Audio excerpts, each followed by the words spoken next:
And then this is just something I want to remind all of us going into this year. We've kind of become spoiled. And so I want to reflect on this concept by looking at this chart. We've become spoiled because we haven't had a good pullback since March. And I mean, we've had pretty much a straight line up, you know, maybe a couple weeks one way or the other, but normal markets are often 2 steps forward, 1 step back. And sometimes even in a really good year, you can also have a big pullback. So let me show you how this chart works. So what we're talking about here in the top bars, and notice there are negative years, is what was the return of the S&P 500 for a calendar year.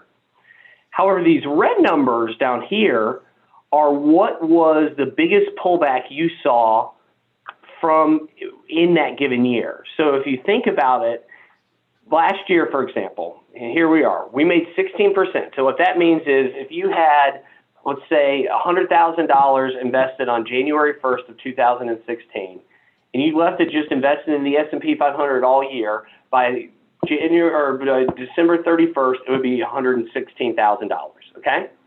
But as you know, there was a ride in between. And that ride at one point means it would have pulled back 34%. That's what this is saying. So like here in 19, there was a time where money lost 7%. So if we go backwards, that pullback, it's not saying from this point, it's saying from this point here to there, but then here would be the whole year. So I hope that helps. But what this is getting at is we can have pullbacks, and very rarely does the market not end up eventually higher than those, often within even the calendar year. And look at all these times where we had pullbacks. And this isn't even cherry-picked years, guys. This is year by year back to 1980. Look at some of these big ones like this, and it still ended up positive. And even big ones like this, the financial crisis, you still ended up considerably higher by the end of the year than at the worst time.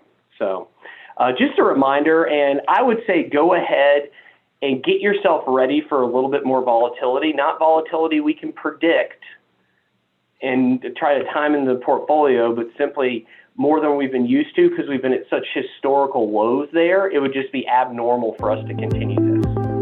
All right.